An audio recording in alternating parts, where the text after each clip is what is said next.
Fussing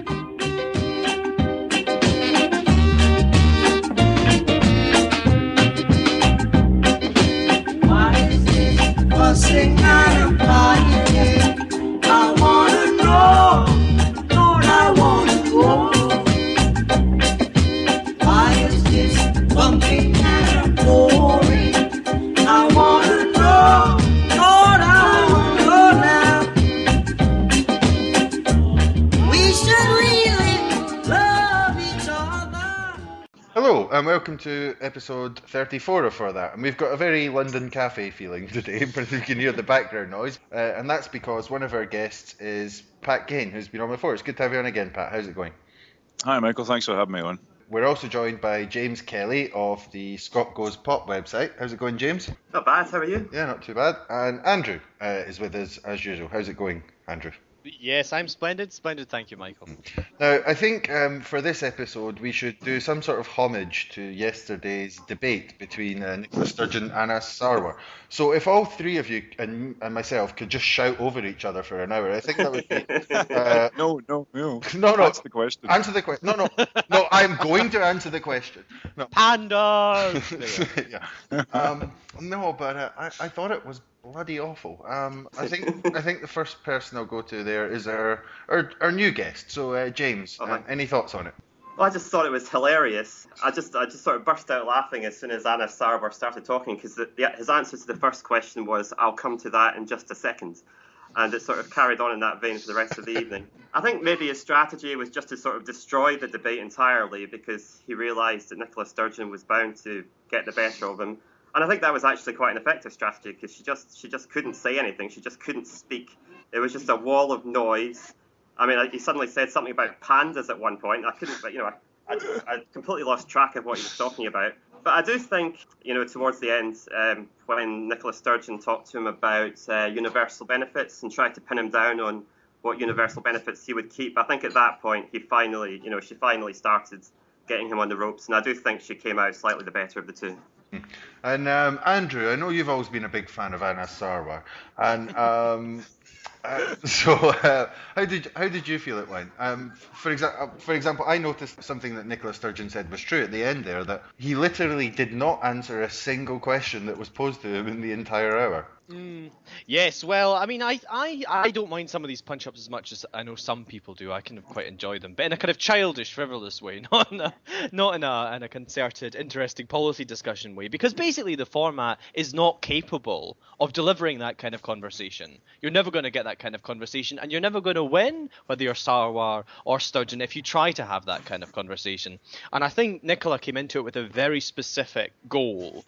She came into it to kind of draw this dividing line about, well, what promises can you make about what the union's going to look like if you vote no? And Sarwar's problem is that he had very little answers at his fingertips, apart from his surprising one that apparently Labour would get rid of this bedroom tax. And the reason he didn't have any answers is because the Labour Party in the UK doesn't have answers to these questions. And he has no authority to commit Miliband, to commit Ed Balls, to commit the whole kit and caboodle of them to detailed policy decisions, whereas Nicola is now a bit of a better position to do that for the SNP. So he was unable to give answers because he doesn't have the authority to do so, and regrettably he didn't have the kind of serpentine slither to pretend terribly convincingly either, I'm afraid.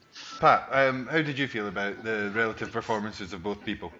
Well, I had a bad day yesterday when it comes to sort of trad media representations of politics, because I sort of sat through First Minister's questions earlier on, and just had a real wave of nihilism came over me about how pathetic political discourse is at that level, in that kind of debating school, ex-lawyer, hustings kind of way. And it was ramped up to the max in the evening in Scotland tonight. I thought it was one of the weirdest bits of television I've seen for quite a while. I mean, one of the weirdest bits of it was they cut to the pundits in real time, and then they have little boxes in kind of almost like in a kind of I'm a Celebrity, Get Me Out of Here, or Saturday Night Television cutaways of the candidates grinning, grimacing, reacting to their comments. I think what Sarwar was doing was also quite interesting. He was using a lot of props. He was waving a top secret document. He was offering a bill with a pen in his hand. And actually, one of the things that he was doing, I don't know whether he's been talking to some cognitive psychologist or something, but poor Nicola was in kind of an 18th century Enlightenment mode, trying to answer a rational question with a rational answer. And what he just muttered underneath was SNP spending £7 million on this, £2 million on that, £3 million on the next thing. As if someone had told him, no, if you keep repeating these facts, they'll actually lodge in the brain of your potential voter. So it was a weird performance. He reminded me of a combination of like someone from that movie Network. The guy, I'm mad as hell and I can't take it anymore. And a school debater. I thought it was an extraordinary, actually credibility-threatening performance from Sarwar. And I think Nicola did lose it towards the end when she went all Paxman on him. Answer yes, no, yes, no, yes, no. So I thought it was a weird but and insufficient. I think they've got to rethink if they're going to spend money on using television to raise the cojones and awareness of the citizenry about IndyRef. They've got to think it through a wee bit better than that. It's not good enough. Yeah, I noticed the little inserts. They were quite odd, but also I noticed I'm sorry to say it, but a lot of the things that Bernard Ponsonby said were quite silly. They came to at the end of the debate. They came to him. And he said, well, that's the best politics debate I've seen since the referendum date was announced, or something like that. I said, really? Were you watching the same thing as I was? I mean, it was mad. I mean, it was so bad. I had to watch. I watched an interview with Chomsky and an interview with Zizek after it, just to remind myself that enlightened political debate actually exists. And that's two people that don't necessarily agree with each other. So there is a debate. And you're here after reading Zizek all night. Oh my God! But just to change the focus of it a bit, because we were talking there about Ponsonby. James, did you have any thoughts on the studio side of it when it cuts to Ponsonby and the guy from Radio Clyde, whose name escapes me at the moment? I mean, was that Derek Mackay or something? Yeah, the political editor. Colin Mackay. All right. I mean, what did you make of their little interjections? Well, I don't think that should be going on. I mean, I think STV have this track record of doing odd things in debates. For example, starting debates with opinion polls, which just seems really weird. It's like it's sort of intended to, steer the voters towards a decision before anybody's actually spoken. So I didn't like it. I thought some of the comments Bernard Ponsonby and the other guy made were extremely peculiar in the inserts. I don't know what the point of that was. Well, I rather thought that we'd be clipping away after it finished to the changing room where we'd see, Nicola and Anna soaping down, like, post-match report, John, what do you feel about your performance there? And it's got all that kind of, sort of, as Pat said, kind of X-factory, or even sort of, I mean, given my little knowledge of this, but a kind of Scottish football dimension to it, which is really quite bonkers, I think, and is not really a meaningful conversation about the issues, because remember, they were talking about social security, they were notionally talking about welfare, but actually they're quite complicated things to talk about in any case. But that kind of setting and sort of setting people against one another and cross-examination isn't really a space to begin to have a rather more general conversation about these complex, sort of political and practical questions about how to deliver welfare, how we think about it, who are the beneficiaries of welfare, how are particular discourses that you have emanating from Westminster wrong or problematic or to be challenged in a range of different ways. You can't have that kind of conversation if you have this ding, ding, ding, the bell sounds, and now we're over to the studio. How did you feel they got on? How did you feel about the bedroom chat? Who won? It's just a tiring, pitiful, personalizing form of but political Andrew, conversation. It's getting worse. I'm old enough to remember, great journalistic figures like Leslie Riddoch, basically simulating a Scottish Parliament in the mid-90s with something called Scottish Assembly, and it was a big set, it was a big stage. They took serious subjects, they dwelt on them for an hour. It's like an invention. The more we get close to the ultimate decision about statehood, the worse. And I mean, that's obviously got economic factors as well. However, probably STV still a wee bit protected from that compared to the newspapers. But I mean, it's interesting. Here we are in podcasts. Here we are using the blogosphere. Everybody's running around crowdfunding, trying to kind of make some kind of Scottish public sphere that's adequate to the debate, because it simply isn't happening in the mainstream media. And I think last night was just and also when you think about the budgets of these things, I have film pals who say, "Oh yeah, I'm struggling a way to get an indie movie made on 500,000." Yeah, we'll present 500,000 to any musician these days, and they'll tell you they can make 3 albums or 4 albums out of that.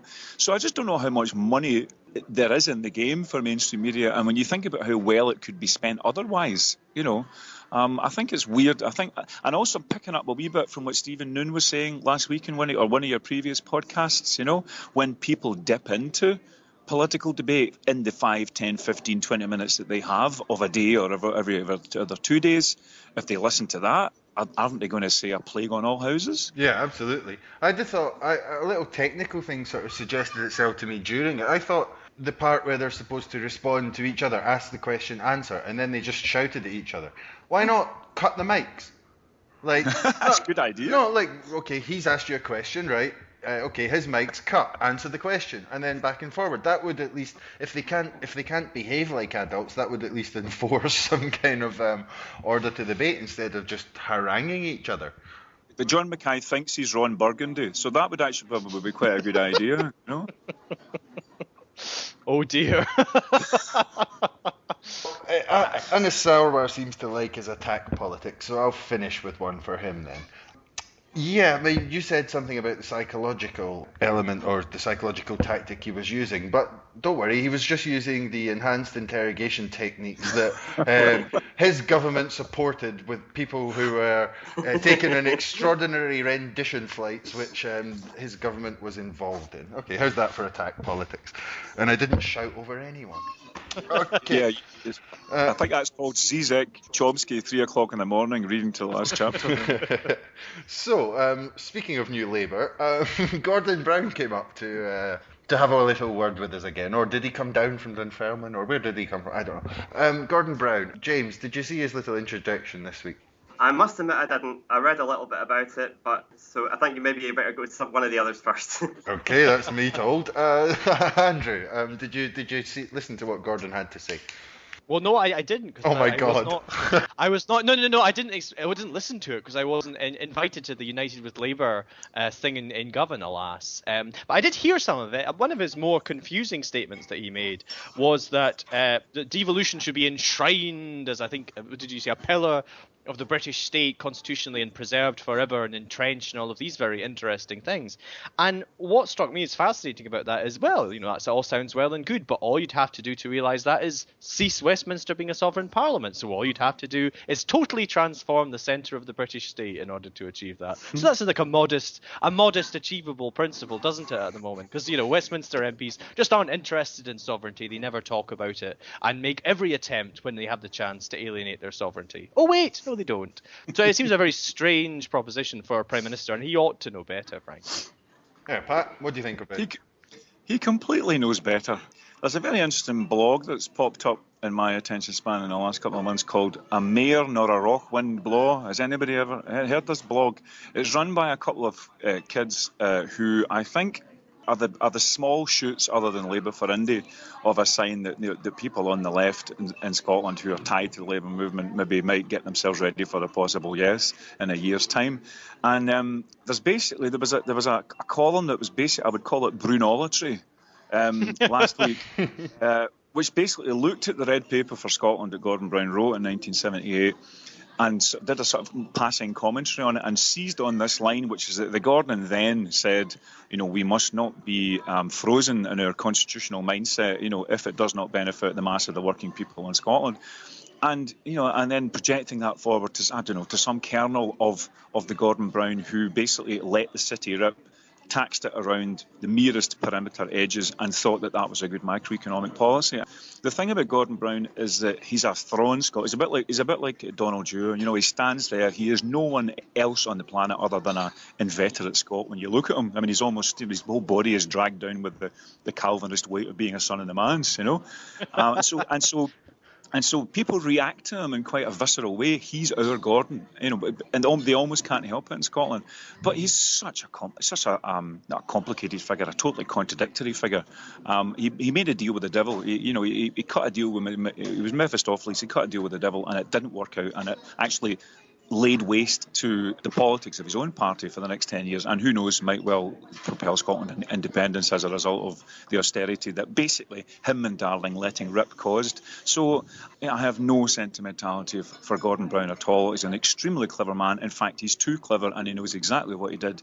And trying to sort of come up and use his charisma to invoke, a new unionism or a differently founded Britain. I mean, I admired the man for saying, Mrs. Duffy, you're a racist. That was a great moment for Gordon Brown. Not so great a moment when he's running around saying